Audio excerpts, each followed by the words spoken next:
Okay, so before we get started, the presentation that you're about to view is the intellectual property of the Department of National Defense. Any reproduction or retransmission of the slides contained in this presentation is strictly forbidden. Some of the topics discussed in this webinar may be of sensitive nature and not appropriate for children, and we ask for parental discretion. Especially the little ones. I'm sure that they may or may not be a cause of some of your anger, but we will discuss that as we go through. This webinar is being recorded. Every time I admit somebody, it covers my slide. And will be available for viewing later on the YouTube page. And though active participation is encouraged, you may simply follow along without using the chat.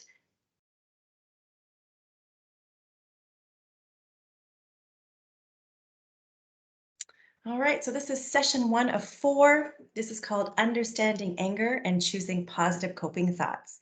So our workshops are made by subject matter experts through Strengthening the Forces, and they're under the general, the Director of General, the Health. Sorry, I can't find my words today.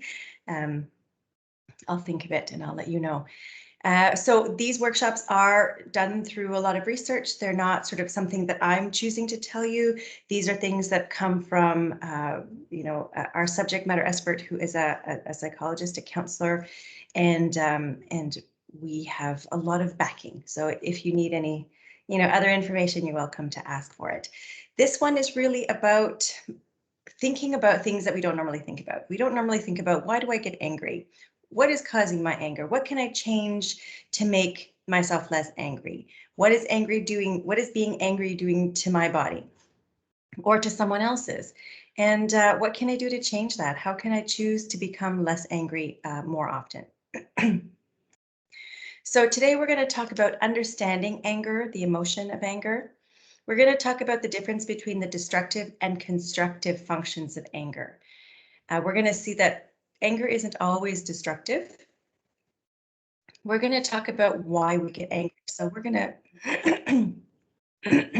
to talk about we're going to talk about our triggers and seeing the reasons that we are getting angry. And we're going to think about what coping thoughts might be, and then how we can change perceptions, because becoming angry is often because of the story we're telling ourselves. And we're not often aware of that story, but when we actually stop and think about it and find out what's behind that story, then we can make a different decision or change the perception of or the narrative, and find a different way of looking at the same situation, or maybe even finding a different way of solving or reacting or responding to the situation. So first thing, who has said this before? I don't need anger management. I need people to stop pissing me off. You can put your hand up in the if you put your cursor over the little man with a hand, you can raise your hand if you like, or you can just throw something in the chat if you want. me. Okay, and this is good because this is something that we say a lot. We often place anger on other people, but this is something that we're going to be looking at, is that anger is actually a choice. It's because of how we choose to see a situation, and it's because that emotion is going to be coming up readily when we tell ourselves that this situation is attacking me. Okay, so we're going to look at that. So if you have said this before and you use this a lot, I'm going to tell you that today is the last day. Someone, I believe that someone has just taken over my presentation. Your presentation ended. Someone has started sharing. Okay, I'm going to dismiss that. I'm going to take back control, if that's okay. Okay.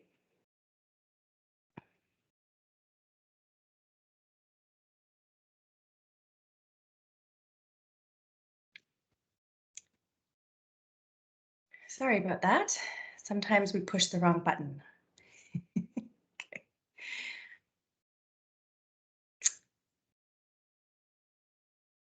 Resume. Okay, we're back. So, as I was saying, this is something that if this is something that you say regularly, today is the last day that you can say that. So if I were to ask you, if you want to throw something in the chat, what is anger? What is anger to you? What comes to mind when you think of anger?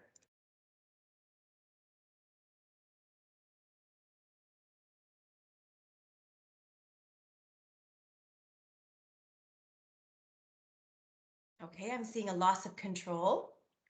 We're going to talk about control. Loss of control of situation. Blurting nasty comments. Okay, so it's the behavior of anger that you're seeing. Mom rage. Mom rage. I like that. I'm going to use that. Disrespect from others. Right, that might be what we're seeing. So those are all excellent answers, right? Those are all things that cause us to get angry. And when we look at some of the things that cause us angry, like what makes us trigger, then we're going to be able to find out where those come from. So anger things are a little bit slow. So anger is an emotion. Anger is a normal, natural, everyday emotion that we feel, just like happiness, just like sadness, right? Just like frustration, fear. So anger is an emotion, and it's a normal emotion, okay? But it varies in intensity, duration, and frequency. So some people, when they get angry, they stop thinking, or some people say they see red, right? They stop being able to think, to function, and they react. So for some people, anger is very intense and they can feel it physically. For some people, it lasts a long time. So they dwell or they ruminate, right? So for some people, anger lasts a really long time. So you have a hard time letting it go, and it comes with you to work, or it comes with you to the next day. Or I had someone in one of my anger management classes that it followed him since grade 5, and he'd held on to this, situation that caused him a lot of anger. That's a long time when you're in your 60s. So that causes a lot of physiological distress, right? And for some people, frequency, it happens a lot. It's like your fuse is really short and you get angry on a regular basis. So anger is a normal emotion that varies in intensity, duration, and frequency. It's also accompanied by physiological changes like heart rate, blood pressure, changes in hormones, right? So when we feel angry, for some of us, we feel like our heart is pounding really fast. For some of us, we feel red, our heart rate goes up, our blood pressure, we start to feel tense, hormones like the cortisol and the adrenaline are running in. So anger does definitely, it's part of that fight or flight response. But often anger, when you think about when you get angry or when you get angry more often, it's signaling, excuse me, it signals that we're experiencing a lot of stress, and a lot of stress that we're not taking care of, a stress that maybe we're not able to manage, or maybe we're just not coping well, right? Maybe we're not doing enough self-care. Maybe we're not sleeping enough. Maybe we're not eating properly. So anger could just be that stress for me, or what I'm going to describe stress as, is a big water bottle or a cup of water, and you're holding it out for long periods of time. And what happens when you hold something out like this for long periods of time is that your shoulder starts to hurt, and it starts to become very heavy and very distressful. It wears you down. And so if you don't put your cup down and relax and take care of that shoulder, after you've done that, it's so much easier to pick it up again and to move forward, right? Or if we just keep holding it and pouring more water in it and never putting it down, that's going to cause us to flow over. And that's usually what anger is, or where anger comes from, how it comes out. Anger also signals that there's a problem to solve. So if you're getting angry about the same thing over and over again, then there's something that needs to be fixed so that you don't get angry over and over again. Whether it's the situation, whether it's how we react to the situation, whether it's how we're perceiving the situation, but the situation needs to be fixed, because when we manage anger, it's really about us reducing the amount of times we get angry so that it feels better for us. So this workshop is really for you so that you don't get as much physiological, distress from becoming angry. This is for you to not react or respond. This is not for you to be able to change other people, okay? That doesn't exist. This is really about changing ourselves so that we take care of ourselves by not getting angry as much. Okay, I hope that makes sense. So anger is a choice. And we're going to see that a little bit later on when we look at how we see it, how we're perceiving the situation, what triggers our decision to get angry. But the key point too is to focus on what we think, say, and do after we feel angry. And that's the behavior part of angry. So when I saw you feel like you're blurting out nasty comments, or you feel like you're enraged, right? You probably yell, or you probably bang the table or whatever. That's the behavior part, and that's what we're trying to get away from.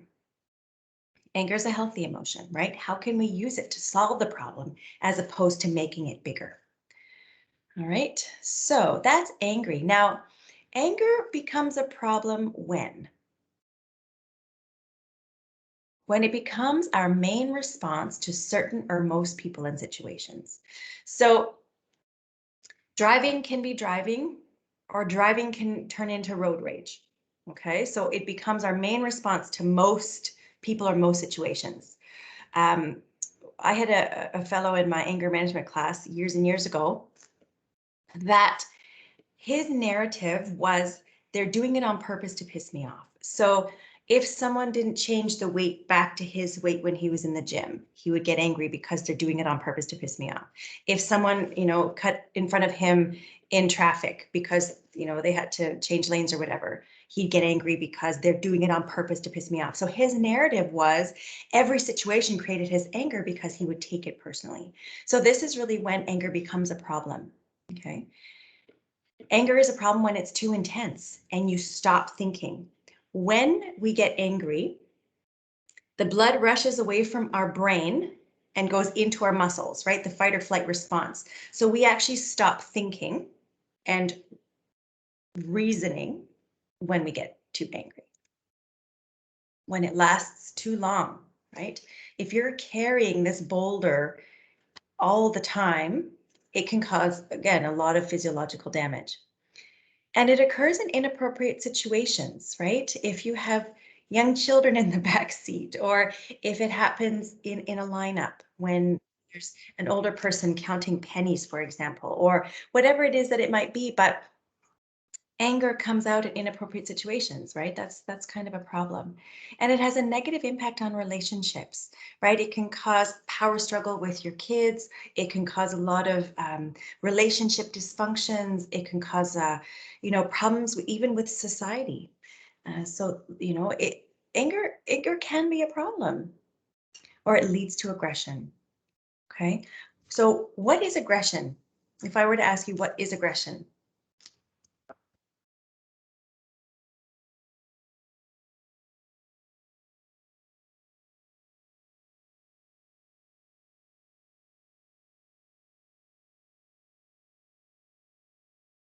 If you want to put something in the chat, what is aggression to you? What do you think that is? If anger is an emotion.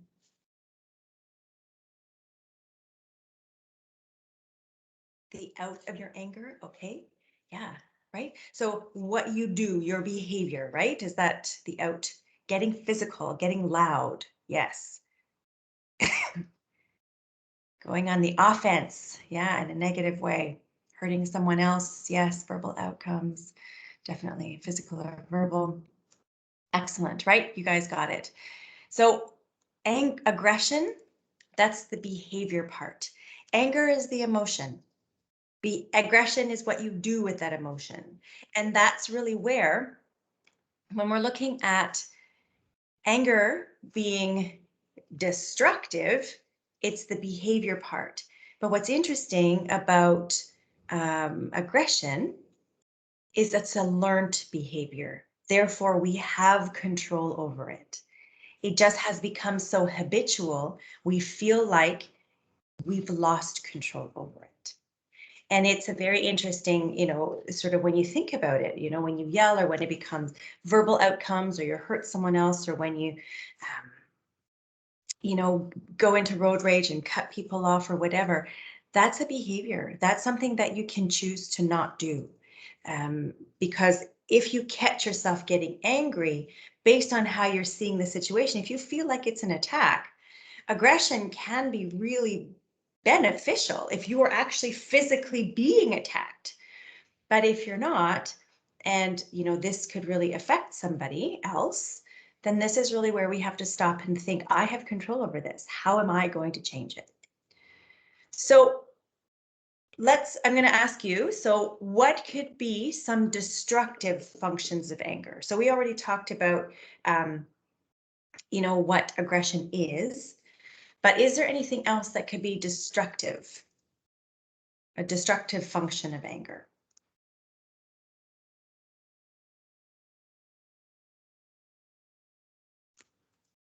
Violence? Yep, definitely, right? Hurting people, hurting other people, violence, yeah, animals, becoming ill, right? The more you hold on to these negative emotions, the more sick you become. Destruction, physical destruction, right? Emotional destruction, absolutely. So those are great. What are some constructive functions of anger? How could anger become constructive?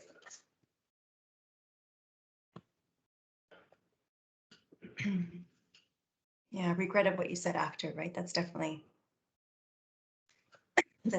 destructive.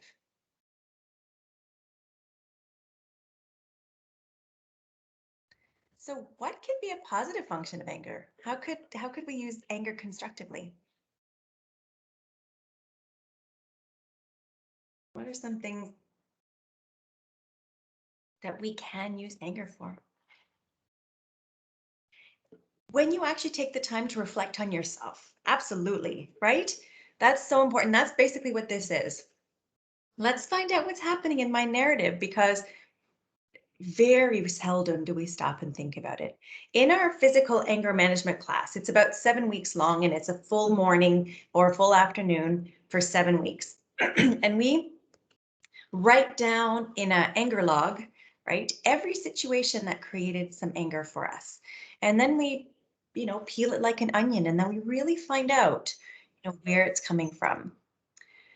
So let's talk about what are some destructive functions of anger. When we talk about aggressive behavior, but also rumination, right? When we think it over and over and over again, and then we go to sleep and then we think about it over and over again. It's like reliving that situation over and over again. If something has been bothering you, but you haven't told anyone, it can signal others start of conversation. Yeah, when we talk about our mental health, right? And on the mental health behavior. So when we talk about rumination, but also when it becomes passive, when you become so angry that it's almost like you stop caring, that's passive, or we know passive aggressive, right? So that can be damaging. It can also be damaging when it can damage important relationships, like the ones with your kids if you yell at them all the time, or the ones with your partners if you hurt them. It can lead to a loss of respect from others and a loss of self-respect. I love that sort of that mommy rage or whatever, but when you feel bad about what you said or what you did, because when you're angry and you say or do something, you're not thinking clearly, because you've let the emotion take over, right? And so we don't have control over it. So after we come down off that anger mountain, we're like, oh, I shouldn't have said that or done that. But when we do that over and over, we start to, feel really bad about ourselves. We start to feel a loss of self-respect, as well as others. People don't respect us as much, right? And it has a negative impact on our physical and mental health. So if you know the mental health continuum, and that's part of another workshop, actually we talk about it next week. when we start to get angry, it's really because we've sort of passed that reacting phase. We're no longer having a bad day. Now our whole sort of perception of ourselves, our life, our personality has changed. So anger's a signal that we need to start looking after our mental health. So those are destructive functions of anger. Let's look at how it could be constructive. So constructive means that when we get angry about something, we can persevere in the face of injustice, right? When we look at the Black Lives Matter movement, right? That came out of an injustice, and we wanted to right a wrong. So when we look a little bit lower, it says creates energy to resolve conflict, to accomplish a task, or to right a wrong. So when we look at, okay, that was not okay, that was upsetting, I'm going to, do something to make a difference. And sometimes we need that energy, that focused energy on that injustice. And that could be a really positive way of using anger. It can activate psychological resources like determination in the face of fear or a competition, right? I doubt that boxers and MMA fighters go into the rink in a good mood. Constructive functions of anger, we talked about protecting ourselves. So when we're actually being attacked, then anger is a really important emotion to be able to protect ourselves, right? It's a normal one. Oh, yes. Interesting how trouble understanding that anger could be constructive. Always feel that anger is negative and should be avoided. Anger is actually a really important emotion, and it's okay to get angry, and it's okay for our kids to get angry.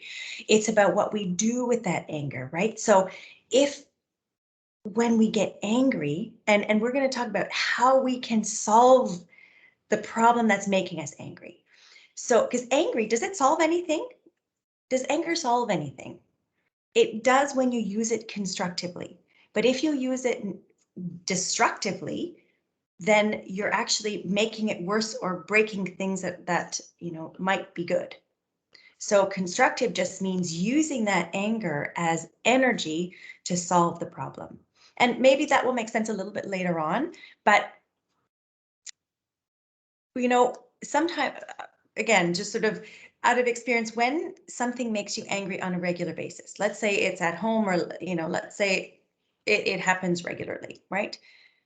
If you stop and think about, is it worth it for me to get angry all the time? How can I make that situation better for myself so that I can actually take that situation and change it so that there's no longer that emotion, right? So it's not that it's a bad emotion, it's that we need to fix the problem that's creating it, okay? We'll see that a little bit later on, but very good comment, right? That's something we need to sort of be open about. It's kind of like, don't eat carbs, right? We have to see things differently. So here it is again, it's that it signals that there's a problem that we need to solve. And we're going to talk about how to solve it assertively and being assertive. So we saw that aggression was a negative behavior. What would be assertiveness? What's being assertive? What's assertiveness in your own words? If you put something in the chat, I'm interested.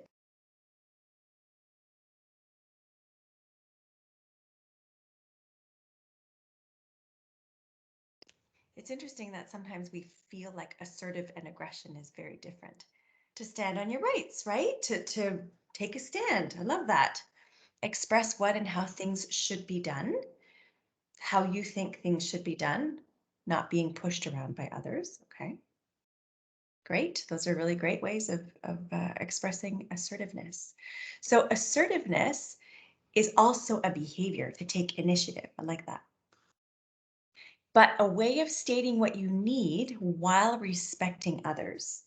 So when we're assertive, we're telling people what we need without putting others down, or without telling them that their ideas or the way they're doing it is bad or wrong. Okay, this is what I need.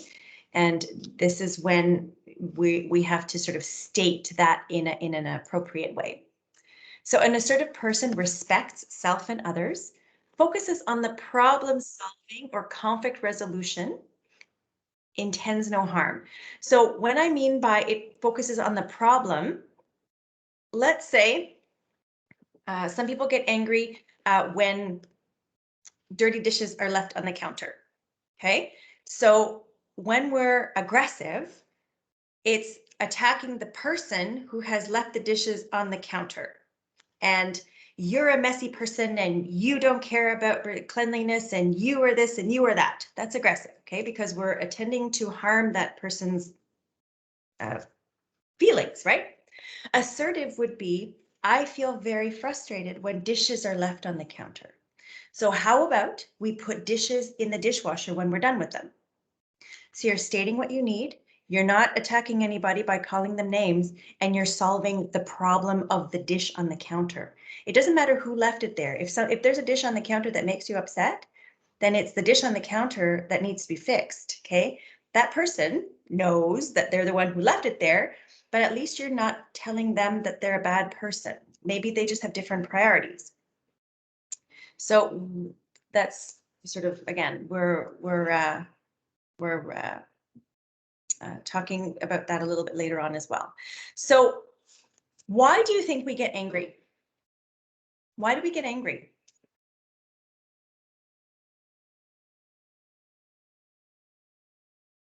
This is always an important question. It's very, so stress. Yep. We get angry when we feel a loss of control. Okay, that's a garbage truck. Uh, reoccurring situations. So washing the dishes yourself would be aggressive or assertive? Well, that depends. Are you doing it because you have given up on asking, or because you're doing it passively aggressively, or just because you care about the dishes and nobody else does? That's a good question, right? I'm blaming genetics. I love it. Okay, well, if that's what you saw growing up, then that just might be the behavior that you learned, right? So we get angry in response to a perceived threat. Okay, so we're going to talk about a threat could just be someone challenging your beliefs or challenging what you think is right or wrong. So when someone leaves a dish on the counter and you believe that cleanliness is sort of #1 priority, then someone leaving the plate on the counter automatically becomes a threat to your beliefs. Okay, so that's what I mean by a perceived threat. But it could also be a real threat. Okay. I feel someone is not respectful towards us. And that's also a perception, right? Respect is a very ingrained belief. And we'll talk about that. So it's also the importance and meaning that you place on a person, event, or situation. So if you place a lot of importance on being on time and someone else doesn't, okay? These are very, some people are feel very strongly about being on time or being early, and some people, don't care. And so when someone's late or when someone's making you late, that can make you angry because you place importance on that and they don't. Okay, so again, a perceived threat. Daily irritations, right? When something is causing you a lot of irritations. I don't know if you guys can hear that garbage truck, but here it is. The next one is unmet expectations, and expectations are a huge part of why we get angry, why we get disappointed, why we get upset. And we'll talk about expectations, I think, in session 3 when we talk about the personal power grid. Because we expect a lot from other people. We expect them to be like us, to think like us, to have been raised like us. And we're constantly disappointed, right? We expect society to, know how to behave, and society is very different and very diverse. And we also get angry to avoid other unpleasant emotions, right? Like when we look at the anger umbrella, anger can feel like a lot of different emotions. And it can feel the same. He knows that there's a lot of young children in our neighborhood, so he often just says hi. Let me just plug this in so you don't hear that much noise. Well, off he goes. Okay. So when we're looking at the anger umbrella, right? Anger can feel like a lot of different things, like, for example, fear. When your child runs out into the middle of the street and then you run back and you grab him and you're like, what are you doing? You're going to get killed. That's fear, but it feels the same as anger, right? Maybe guilt, rejection, loss, disappointment, sadness, right? When we're disappointed, sometimes we feel angry, or hurt, embarrassed, frustration. And so these are all things that are emotions. These are all emotions, and they're all negative emotions, but they all feel the same as anger, okay? So this is really where we have to stop and think, you know, what are the thoughts behind the situation that's causing me to get angry? So this is an important proverb or statement, and it's something that you need to think about a little bit, right?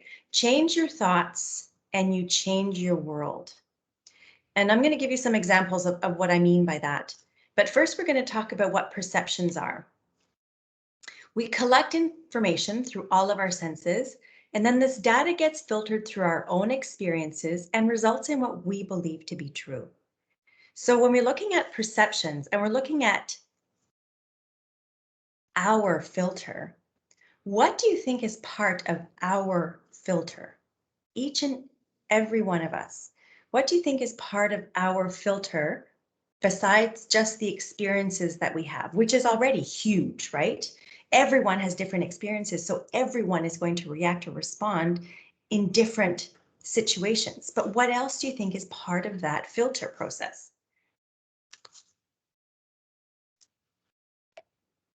Values and culture, huge. Personal preferences, biases, right? Yes. What about generation? Do you think the younger generation has a different perception than the older generation? What about gender, right? What about who thinks differently when they're hungry, right? Hell yes, right? Beliefs, yes. So all of these things um, are part of our perception. So when we think about two people in the same situation, they are seeing that very differently. So when we saw something earlier about when this happens, I feel disrespected, that's because that's part of your value system, or that's what you learned, or that's how you perceive respect.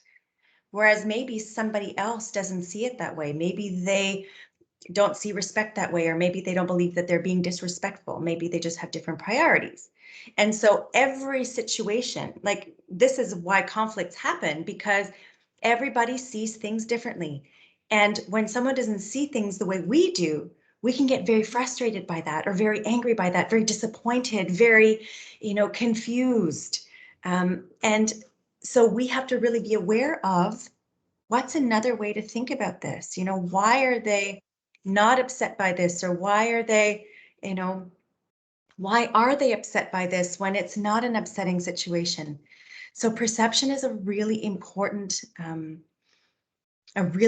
concept to grasp, right? When you think about, if you're living in a household with younger people, well, their perception of, everything, work ethic, music, cleanliness, timing, everything is a completely different aspect. When we think about society and we looked at culture and values, how many different cultures live within our society? We've all been raised differently. My mother's side of the family is from Egypt, so they were always a couple of hours late at every event, and that's normal, right? So we had to start inviting them 2 hours before the event so that they'd actually be around-ish on time. So our time values are different, but their family values were much bigger than some other people. So perception, culture, the way we were raised, our experiences is a huge part of this presentation. Very important to remember. So every situation, when we look at cognitive behavior model, every situation will create thoughts. Okay. And those thoughts are automatic. We don't know what they are unless we stop and think about them. And then those thoughts are going to create emotions and physical sensations. So if those thoughts create anger, then we're going to start to feel angry. If those thoughts create sadness, oh, that really made me upset, then we're going to start to physically feel sad, and our behavior is going to result from that. So when we think about a situation, let's say, I'm downstairs and I ask my husband who's upstairs and I say, hey, could you bring down Jojo's blue shirt? And when he comes down, he doesn't have the shirt. What could some of my thoughts be about that? What are some of the thoughts that you have about that? He was lazy. Didn't you hear me? And that sounds a little bit, he doesn't care about me. You can never rely on him. Oh, come on. Do I have to do everything myself? Right? Do you see how all of these are negative? Whereas, what's another way of seeing that situation? Why else would he not bring down the blue shirt?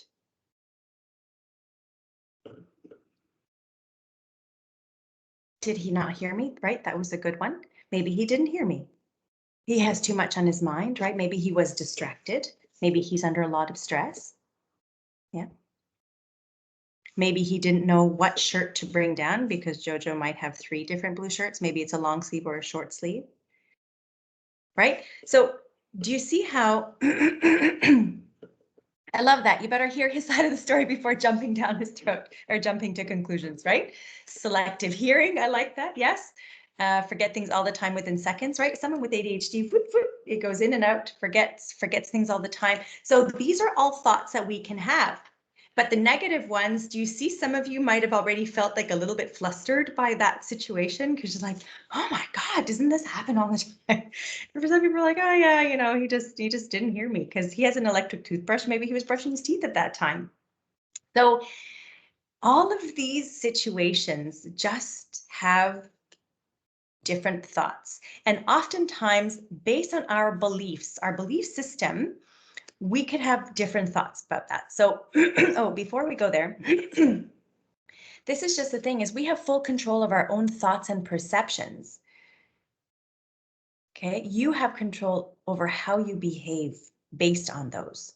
Okay, so we can actually stop and think about why is it that's causing, why am I getting angry right now? What was my narrative there? Did I think, oh, he's doing it again to, make me have to do it myself, or, he's so forgetful or he's so lazy. So if I was thinking that, yeah, I'm like, oh, I'm getting upset about that because, I'm expecting him to be lazy.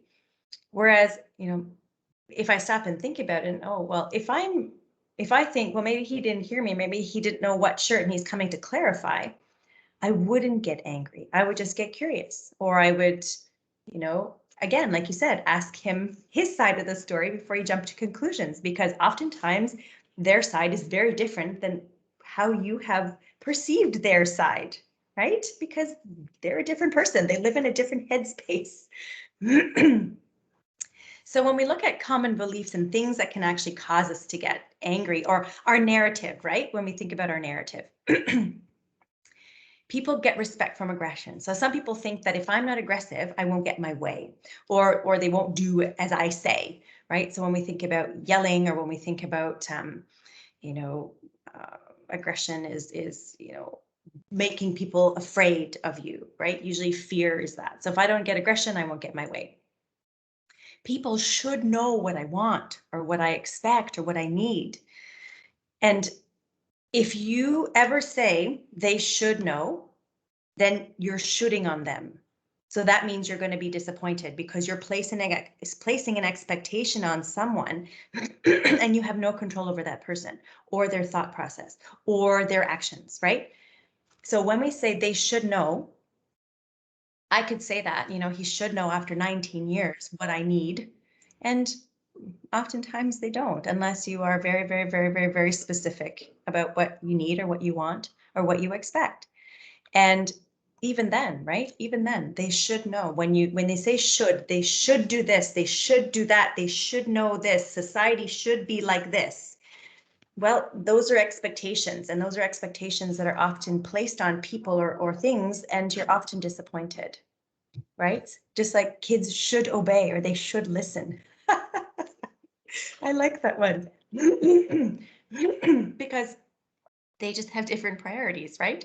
Yes, they should, but they're also their own human person, and obey and listen to their parents is negotiable, I guess, in their mind. People or events cause my anger, right? They made me angry, or that made me angry, versus I chose to get angry based on how I saw the situation. Society should know, again, shooting on society. And then for some people, being on time is very important. For some people, cleanliness is very important. And respect is common sense. And respect is a big, big word. And it means something different to everyone, right? And for different cultures, for different age generations, for for different societies and different work dynamics, right? So when we're looking at, even military versus civilian, right? Respect is very different. It shouldn't be, but the way it's said or the way it's done, everything is different for every person. So common beliefs, and when we feel like these beliefs are being attacked, this is often when we can get angry. So a stressor and a trigger thought will cause an angry generation. So the trigger thought would be, I need this blue shirt. I asked my husband to get it and he didn't bring it down. He's never listens to me. He doesn't care. He's, lazy. That's going to cause me to get angry. But with the stressor, I need this blue shirt, and a coping thought, maybe he didn't hear me. Maybe he didn't know what blue shirt it was. Maybe he was going to come and ask me if he needs a longer, maybe, right? That's a problem solving situation. Okay, well, let's figure this out together. Okay, I need the blue one that's the third one in, or whatever. I need the navy one with the crocodile at the front, right? Or the plate on the counter. Trigger thought is, they just don't care about me. They don't care about cleanliness, or they're lazy slobs. I'm going to get angry about that dish on the counter. Whereas a coping thought is, well, maybe they were in a rush. Maybe their priorities are to go out and play. That's more important to them. Or maybe a coping thought is they know that, doing dishes makes me calmer. So problem solving situation, we'll just talk about it. I'm going to ask them next time they can just put it in the dishwasher, or if they put it in the sink at least so I don't see it. So let's solve the problem that's making me angry. So trigger thoughts, they intensify emotions, physical sensations and actions. Coping thoughts feel a lot like making excuses for them. It might be, but it also might be the truth. And this is where it's not about letting them get away with it. It's about, what can I do about that situation? So if leaving dishes on the counter makes you angry, is getting angry about it all the time worth it? Or maybe they don't know that it makes me angry. Maybe I need to tell them. So how am I going to solve the problem? It's not about letting them get away with it and I'll just do the dishes myself. It's about something about this makes me upset. Is it because I feel like it's disrespectful? Because if in my narrative, it's the dishes on the counter, they don't care about me, they disrespect me. You also place a lot of importance on cleanliness, right?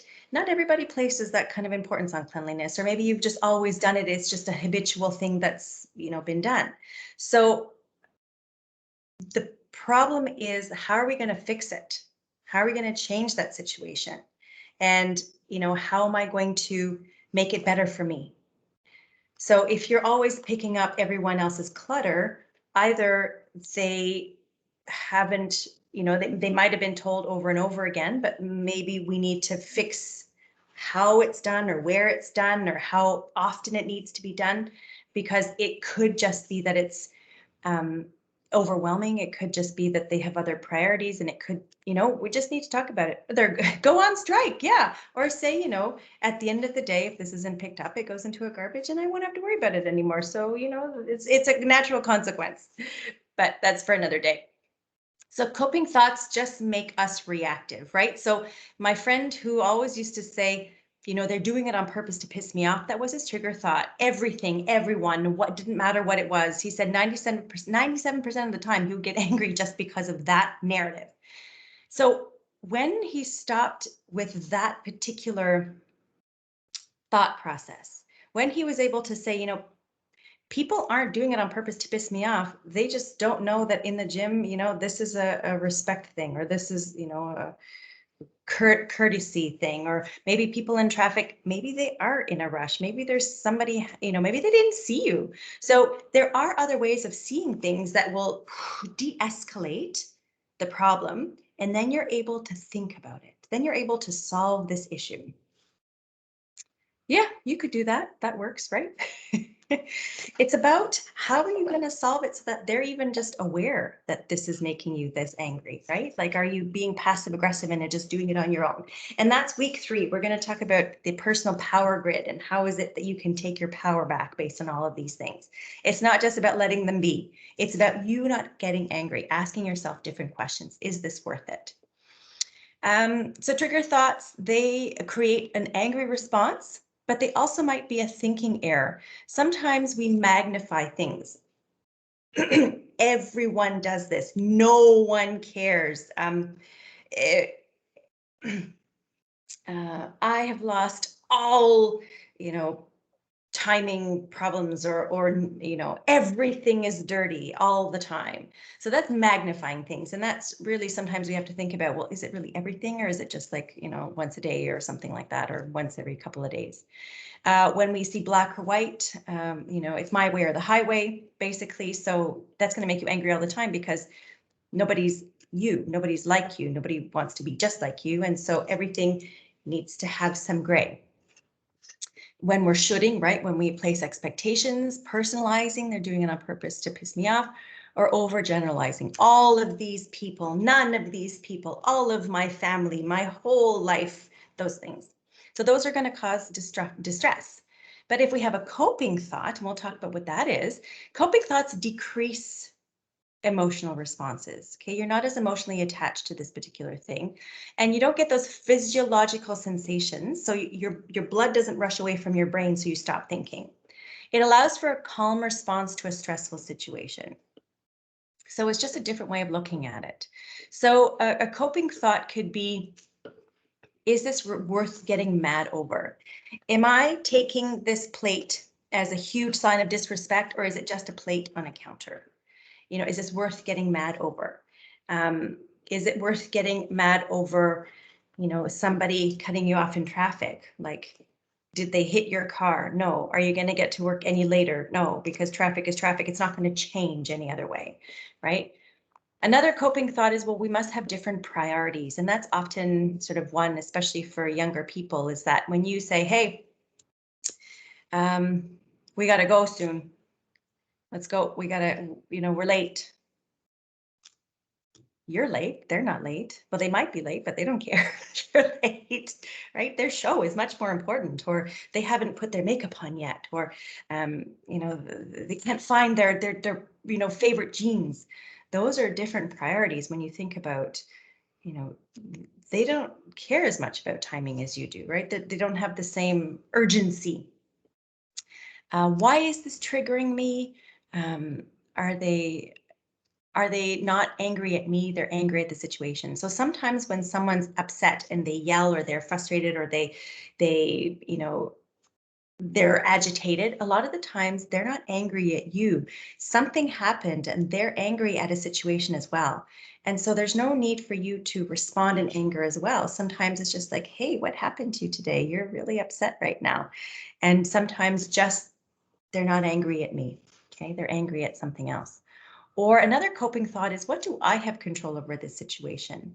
If, for example, with road rage, you don't really have any control over any of the other cars or how fast they're going, or so what do I have control over? I have control over myself and my actions. So I can take a deep breath and maybe change the music station. Maybe I can do a Bluetooth call to my best friend.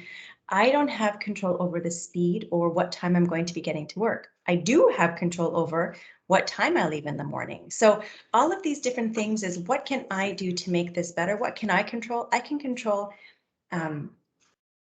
if I'm asking for help or not. I can control if I'm choosing to share that this plate on the counter or socks on the floor makes me feel disrespected. I can share that, you know, I'm really tired today, and so I'm going to be a little bit more irritable. So, you know, make that situation better for you. And also catch yourself, right? You always do this. You never do this. You know, you should know this. Did you know that would be an important question. So how can someone change perceptions? So do you see how our thoughts belong to ourselves? Is that becoming really clear? How we're seeing a situation is based on maybe our day, maybe our, you know, generation, maybe our the way we were raised, our experiences. So our thoughts really belong to us, and so the way we respond to everything is also, it also belongs to us. It's not their fault, or it's not their you know, they're different people, so they're going to respond, or we're going to be disappointed if we place expectations on them. So what's really important is that we either talk about our expectations, or we talk about what's causing us distress, or you think about why is it that you see it that way? Why is it that it's making you upset? And how can I do this differently? They're not going to do it differently. They're not the ones in this workshop. You are. So what is something that you're going to do to maybe change the way you see the situation? Are you going to try to have a coping thought? Getting angry all the time isn't healthy, right? So this is really about what's going to make you feel better at the end of the day. If you yell all the time and then you feel regret, well, what's going to make you stop yelling all the time? How can you fix the problems so that it stops it in its tracks? So changing our perceptions is really going to change the way our situation actually happens. So when we're looking at mindfulness, is that being present? Okay, so mindfulness means I'm in the moment right now. Maybe I was living in the past, or maybe something happened, you know, in the past, and I'm still upset about it. Or maybe I haven't taken time just to give my brain a break. Maybe I'm overwhelmed and I don't have time to make a rational decision because I'm stressed out. So how am I going to take a moment to put my cup down, to take a break, maybe take some deep breaths, and calm my fight or flight response? Okay. The next one is recognize what naturally flows in. Observe the inner dialogue. It's kind of like when I asked you what you saw, or what you, how you felt about, you know, this whole blue t-shirt thing. Negative was pretty much what came out first. Well, observe that inner dialogue. Why is that what came out first? You know, how can we maybe see it a different way, right? And there was, you know, maybe see his side of the story before you jump off the, or fly off the handle. Why is that inner dialogue angry? Why is this particular thing upsetting you? What are you saying to yourself, basically? And then make a shift, because it could possibly be another viewpoint, right? They have a different priority, or they have a different viewpoint, right? Maybe ask them about it, or maybe talk about it. That could be how you can see what's happening in there. So I'm going to take you through a mindfulness exercise. So I'm going to ask you to close your eyes, sit up straight, and relax for a few minutes. We're going to do a minute of mindfulness. So I'm going to ask you just to be mindful, or start becoming aware of your breathing. So close your eyes and take a few seconds to just be aware of your breathing. You know, is it coming from your nose, or is it coming from your throat or your chest? So just take a minute also to be aware of if there's any tension in your body. Just be present in your body. And as you're doing that, you're going to have thoughts come in and out, and you're going to have, you know, different ideas, and that's okay. You acknowledge them and say, I'll think about that a little bit later, and then refocus back in on your breathing. So we're going to do a deep breath, and what that sounds like is going to be a 4 deep breath in, a count of 4, where your lungs are going to expand, your belly's going to expand. Then you're going to hold it for 4 seconds, and then we're going to exhale for 4. Okay, so when you're ready, take a deep breath in for 4, 3, 2, 1, and hold. 3, 2, 1, and exhale slowly. 4, 3, 2, and 1. Okay, take a minute to breathe normally again. Okay, become aware of your breathing. Become aware of how that feels. We're going to do that one more time. Take a deep breath in for 4, 3, 2, 1, and hold. 3, 2, 1. Exhale slowly. 4, 3, 2, and 1. Okay, if you want to open your eyes, that was 1 minute of mindfulness. See if any sort of tension has decreased. That's one tool that you can use. It takes 1 minute to take a deep breath, and it takes that cup, pours a little bit out, puts it down, gives your body a break, stops all the thoughts in your head. Now you have a little bit more room for rational decisions, rational problem solving. So that's one tool, is mindfulness. It's very popular and it's very effective. Next week, we're going to talk about the connection between stress and anger. We're going to talk about managing stress. And actually, next week is when we talk about the personal power grid. So finding control in every situation. And that's an incredible tool. If you're able to come next Thursday at 10 o'clock, because we're together for 4 weeks, hopefully you'll be able to join us that time. But again, it'll be recorded and you'll be able to view it on the YouTube channel. So before we finish, just knowing that if you feel like you need to talk to somebody or that you need to reach out about somebody else, then there's a lot of resources out there. There's the Canadian Forces Member Assistance Program, so CIFMAP, or there's the EAP for civilians.